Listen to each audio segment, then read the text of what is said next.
Hello, അസ്സാം വലൈക്കും. Welcome back to features cocktail. അപ്പോൾ എല്ലാവരും സുഖമായിട്ടിരിക്കണമെന്ന് വിശ്വസിക്കുന്നു. അപ്പോൾ ഇന്ന് ഷെയർ ചെയ്യാൻ പോകുന്നത് ഒരു അടിപൊളി ഈവനിങ് സ്നാക്കിൻ്റെ റെസിപ്പിയാണ്. വളരെ വേഗം തയ്യാറാക്കാൻ പറ്റുന്ന ഒരു അടിപൊളി ഈവനിങ് സ്നാക്കാണ് കേട്ടോ. അപ്പോൾ ഞങ്ങളുടെ മലപ്പുറത്തുകാരുടെ സ്വന്തം പൂവടയുടെ റെസിപ്പിയാണ് ഇന്ന് ഷെയർ ചെയ്യുന്നത്. അപ്പോൾ അതിന് വേണ്ടിയിട്ട് ഞാനൊരു പാത്രം എടുത്തിട്ടുണ്ട്. പാത്രത്തിലോട്ട് 2 കപ്പ് ആട്ടപ്പൊടിയാണ് ചേർത്ത് കൊടുക്കുന്നത്. 2 കപ്പ് ആട്ടപ്പൊടിക്ക് അര കപ്പ് മൈദ എന്ന അളവാണ് കേട്ടോ ഞാനിവിടെ എടുത്തിട്ടുള്ളത്. അപ്പോൾ മൈദ ഇല്ലെങ്കിലും കുഴപ്പമൊന്നുമില്ല, ആട്ടപ്പൊടിയിൽ നമുക്ക് ഇത് ഉണ്ടാക്കിയെടുക്കാം. ടേസ്റ്റിന് വലിയ വ്യത്യാസമൊന്നും ഉണ്ടാവില്ല കേട്ടോ. എന്നിട്ട് ഇതിലോട്ട് ഞാൻ ആവശ്യത്തിനുള്ള ഉപ്പ് ചേർത്ത് കൊടുക്കുന്നുണ്ട്. മൈദപ്പൊടിയും കൂടി ചേർത്തതിന് ശേഷം ഇതിലോട്ട് ആവശ്യത്തിനുള്ള ഉപ്പ് ചേർത്ത് കൊടുക്കാം. പിന്നെ ഇത് നമ്മുടെ ചപ്പാത്തിയുടെ കുഴയ്ക്കുന്ന പോലെ വേണം കേട്ടോ കുഴച്ചെടുക്കാൻ വേണ്ടിയിട്ട്. അപ്പോൾ ഞാനിതൊരു മീഡിയം ഒരു ചൂടുവെള്ളം, ചെറിയൊരു ചൂടുള്ള വെള്ളമാണ് എടുത്തിട്ടുള്ളത്. അങ്ങനെ ചെറിയൊരു ചൂടുവെള്ളത്തിലാണ് ഞാനിത് കുഴച്ചെടുക്കുന്നത്. അപ്പോൾ കുറേശ്ശെ വെള്ളം ഒഴിച്ചിട്ട് വേണം ഇത് കുഴച്ചെടുക്കാൻ വേണ്ടിയിട്ട്. നമ്മുടെ ചപ്പാത്തിക്ക് എങ്ങനെയാണോ നമ്മൾ മാവ് കുഴച്ചെടുക്കുന്നത് അതേ രൂപത്തിലാണ് ഇതിനും മാവ് കുഴച്ചെടുക്കേണ്ടത് കേട്ടോ. അപ്പം ഞാനിവിടെ നന്നായിട്ട് തന്നെ കുഴച്ചെടുത്തിട്ടുണ്ട്. ഇനി നമുക്ക് ഇതിലോട്ട് കുറച്ച് ഓയിൽ നമ്മുടെ കയ്യിലാക്കിയിട്ട് ഒന്നും കൂടി ഒന്ന് കുഴച്ചെടുക്കാം കേട്ടോ. എന്നിട്ട് ഇത് റെസ്റ്റ് ചെയ്യാനൊന്നും വെക്കേണ്ട, അപ്പം തന്നെ നമുക്ക് ഉണ്ടാക്കിയെടുക്കാം കേട്ടോ. പിന്നെ ഇത് നമ്മുടെ ചപ്പാത്തിയൊക്കെ ഉണ്ടാക്കുമ്പോൾ മാവൊക്കെ ബാക്കിയുണ്ടല്ലോ, അങ്ങനെ ബാക്കി വന്ന മാവായിട്ടൊക്കെ ഉണ്ടാക്കാൻ പറ്റുന്ന ഒരു അടിപൊളി ഈവനിങ് സ്നാക്കാണ് കേട്ടോ അത്. ഇനി നമുക്ക് ഇതിലോട്ടൊരു ഫില്ലിങ്ങിൻ്റെ ആവശ്യമുണ്ട്. അപ്പോൾ ഫില്ലിങ് തയ്യാറാക്കിയെടുക്കാം. ഫില്ലിങ് തയ്യാറാക്കിയെടുക്കാനും വളരെ എളുപ്പമാണ് കേട്ടോ. ഫില്ലിങ് കുക്ക് ചെയ്യുക അങ്ങനത്തെ പരിപാടിയൊന്നുമില്ല. അപ്പോൾ ഞാൻ ഫില്ലിങ് തയ്യാറാക്കാൻ വേണ്ടിയിട്ട് ഒരു അരമുറി തേങ്ങ എടുത്തിട്ടുണ്ട്. ഇനി അതിലോട്ട് ഞാൻ അര ടീസ്പൂൺ ഒരു ഫ്ലേവറിന് വേണ്ടിയിട്ടുള്ള ഏലക്കാപ്പൊടി ചേർത്ത് കൊടുക്കുന്നുണ്ട്. പിന്നെ പഞ്ചസാരയാണ് ചേർക്കുന്നത്. പഞ്ചസാര നിങ്ങളുടെ മധുരത്തിനനുസരിച്ച് ചേർത്തെടുക്കാം കേട്ടോ.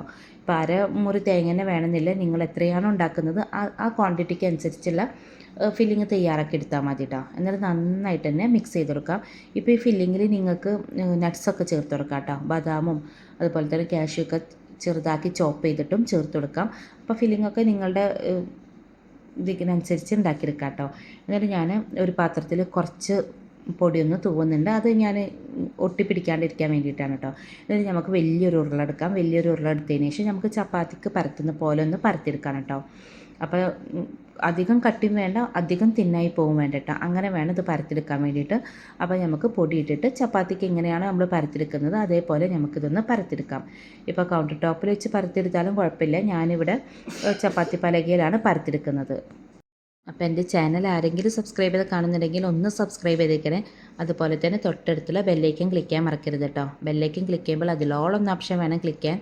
അപ്പോൾ ഇടുന്ന വീഡിയോസൊക്കെ നിങ്ങൾക്ക് നോട്ടിഫിക്കേഷനായി കിട്ടുള്ളൂ. അപ്പോൾ ഞാനിവിടെ പരത്തിയെടുത്തിട്ടുണ്ട്. ഈ ഒരു തിക്നെസ്സിലാണ് കേട്ടോ ഞാൻ പരത്തിയെടുത്തത്. അപ്പോൾ നന്നായിട്ട് തിന്നായി പോയിട്ടില്ല, നല്ല കട്ടിയും വേണ്ടിയിട്ട് ആ ഒരു ഇതിൽ തിക്നെസ്സിൽ പരത്തിയെടുത്താൽ മതി.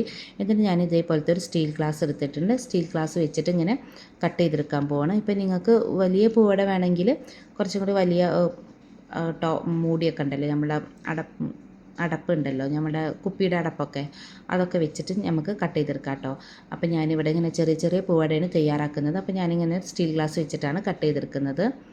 എന്നിട്ട് നമുക്കിതിൻ്റെ നടുവിലായിട്ട് ഫില്ലിങ് കുറച്ച് അധികം വെച്ച് കൊടുക്കരുത് കേട്ടോ.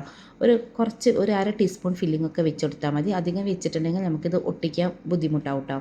അപ്പോൾ ഒരു അര ടീസ്പൂൺ ഫില്ലിങ് വെച്ചതിന് ശേഷം നമുക്കിത് നന്നായിട്ടൊന്ന് ഒട്ടിച്ചെടുക്കാം. ഒട്ടിച്ചിട്ട് നമുക്ക് അതിൻ്റെ സൈഡൊക്കെ ഒന്ന് നിങ്ങളുടെ ഭാവനയ്ക്കനുസരിച്ച് ഒന്ന് മടക്കി കൊടുക്കാം കേട്ടോ. അപ്പോൾ ഞാനിവിടെ ചെയ്യുന്നത് വീഡിയോയിൽ ചെയ്യുന്ന പോലെ ചെയ്തെടുത്താൽ മതി. വളരെ എളുപ്പമാണ് ഇങ്ങനെ ചെയ്തെടുക്കാൻ വേണ്ടിയിട്ട്. നമ്മളുടെ 2 വിരൽ വെച്ചിട്ട് ഇങ്ങനെ ചെറുതാക്കി ഒന്ന് ഫോൾഡ് ചെയ്തെടുത്താൽ മതി കേട്ടോ. അപ്പോൾ നല്ല ഭംഗിയാണ് കാണാൻ വേണ്ടിയിട്ട്. അപ്പോൾ കണ്ടോ, അങ്ങനെ എല്ലാ പൂവോടും ഞാനിവിടെ തയ്യാറാക്കിയെടുക്കുകയാണ്. അപ്പോൾ സ്കൂളൊക്കെ വിട്ട് വരുന്ന കുട്ടികൾക്കൊക്കെ പെട്ടെന്ന് നമുക്ക് ഒരു അരമണിക്കൂറിനെങ്കിൽ നമുക്ക് പെട്ടെന്ന് തയ്യാറാക്കാൻ പറ്റുന്നൊരു ഈവനിങ് സ്നാക്കാണ് കേട്ടോ അത്. ആ ചപ്പാത്തിയുടെ മാവ് കുഴച്ചെടുക്കുന്ന ആ ഒരു ടൈം മാത്രമേ ഉള്ളൂ കേട്ടോ. പിന്നെ ഫില്ലിംഗ് ഒന്നും നമ്മൾ കുക്ക് ചെയ്തെടുക്കുന്നൊന്നുമില്ലല്ലോ, അപ്പോൾ അതിനൊന്നും അധികം ടൈം വേണ്ട. അപ്പോൾ അരമണിക്കൂർ കൊണ്ട് തന്നെ നമുക്ക് ഈ ഈവനിങ് സ്നാക്ക് തയ്യാറാക്കിയെടുക്കാം കേട്ടോ. അപ്പോൾ നമ്മുടെ വീട്ടിലൊരു ഗസ്റ്റ് വരികയാണെങ്കിലൊക്കെ നമുക്ക് തയ്യാറാക്കാൻ പറ്റുന്ന ഒരു അടിപൊളി ഈവനിങ് ഒരു സ്നാക്കിൻ്റെ റെസിപ്പിയാണ്. അപ്പോൾ മൈദപ്പൊടി വേണമെന്നൊന്നുമില്ല, ആട്ടപ്പൊടിയൊക്കെ നമ്മളെ വീട്ടിൽ എപ്പോഴും ഉണ്ടാവുന്നില്ല. അപ്പോൾ ആട്ടപ്പൊടി വെച്ച് മാത്രം തയ്യാറാക്കിയെടുത്താലും നല്ല ടേസ്റ്റ് തന്നെയാണ് കേട്ടോ. എന്നിട്ട് നമുക്ക് ഓയിൽ ചൂടാക്കാൻ വെക്കാം. ഓയിൽ ചൂടായതിനു ശേഷം അതൊന്ന് മീഡിയം ഫ്ലെയിമിലാക്കി വെക്കാം കേട്ടോ. എന്നിട്ട് വേണം ഓരോരോ പൂവടായിട്ട് നമുക്ക് ഫ്രൈ ചെയ്തെടുക്കാം. അപ്പോൾ ഇത് പെട്ടെന്ന് ഫ്രൈ ആയി കിട്ടും ചെയ്യട്ടോ, ഒത്തിരി ടൈമൊന്നും വേണ്ട ഇത് ഫ്രൈ ആയി കിട്ടാൻ വേണ്ടിയിട്ട്. അപ്പോൾ നമുക്ക് തിരിച്ചു മറിച്ചിട്ടെടുത്തിട്ട് 2 സൈഡും ഗോൾഡൻ ബ്രൗൺ കളറാവുന്ന വരെ നമുക്കിതൊന്ന് ഫ്രൈ ചെയ്തെടുക്കണം കേട്ടോ. അപ്പോൾ തിരിച്ചു മറിച്ച് ഇട്ട് കൊടുത്തിട്ട് നമുക്കിതൊന്ന് ഫ്രൈ ചെയ്തെടുക്കാം. നല്ല ടേസ്റ്റുള്ള ഒരു അടിപൊളി റെസിപ്പിയാണ് കേട്ടോ.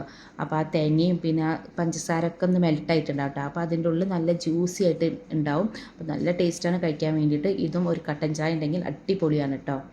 അടിപൊളി ടേസ്റ്റാണ്. അപ്പോൾ എല്ലാവരും ട്രൈ ചെയ്ത് നോക്കണം കേട്ടോ. അപ്പോൾ ആരെങ്കിലും ഈ പൂവട ട്രൈ ചെയ്ത് നോക്കിയിട്ടില്ലെങ്കിൽ ഒരു പ്രാവശ്യം ഒന്ന് ട്രൈ ചെയ്ത് നോക്കിക്കോളൂ കേട്ടോ. തീർച്ചയായിട്ടും ഇഷ്ടപ്പെടും. ട്രൈ ചെയ്ത് നോക്കിയിട്ട് ഫീഡ്ബാക്ക് കമൻറ്റ് ബോക്സിലൂടെ എഴുതി അറിയിക്കാൻ മറക്കരുത് കേട്ടോ. കണ്ടോ നമ്മുടെ ഫസ്റ്റ് ട്രിപ്പ് പൂവട ഇവിടെ റെഡി ആയിട്ടുണ്ട്. കണ്ടോ കാണാൻ തന്നെ നല്ല ഭംഗിയില്ലേ? അതേപോലെ തന്നെയാണ് കഴിക്കാനും നല്ല ടേസ്റ്റാണ്. അപ്പോൾ നമുക്ക് ബാക്കിയുള്ള പൂവടയും കൂടി ഇതേമാതിരി ഒന്ന് ഫ്രൈ ചെയ്തെടുക്കാം. അപ്പോൾ ഇവിടെ ഞങ്ങളുടെ മലപ്പുറത്ത് ഞങ്ങൾ മിക്ക ആൾക്കാരും ഇടയ്ക്ക് ഉണ്ടാക്കുന്ന ഒരു റെസിപ്പിയാണ് കേട്ടോ അത്. അപ്പോൾ എല്ലാവരും ട്രൈ ചെയ്ത് നോക്കാൻ മറക്കരുത് കേട്ടോ. അപ്പോൾ എല്ലാ പൂവടയും ഞാനിവിടെ റെഡിയാക്കി എടുത്തിട്ടുണ്ട്. അപ്പോൾ ഇത്രയുള്ള ഇന്നത്തെ റെസിപ്പി. അപ്പോൾ എല്ലാവർക്കും ഇന്നത്തെ എൻ്റെ റെസിപ്പി ഇഷ്ടമായി കരുതുന്നു. ഇഷ്ടമെങ്കിൽ ലൈക്ക് ചെയ്യുക, ഷെയർ ചെയ്യുക, കമൻറ്റ് ചെയ്യുക.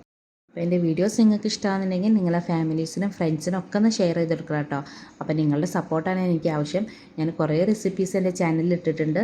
അപ്പോൾ കാണാത്തവരുണ്ടെങ്കിൽ അതൊക്കെ ഒന്ന് പോയി കണ്ടു നോക്കിയിട്ട് സപ്പോർട്ട് ചെയ്യാം കേട്ടോ. അപ്പോൾ ഇൻഷാ അല്ലാഹ് അടുത്തൊരു വീഡിയോ വരുന്നവരെ thanks for watching. Keep supporting. Take care.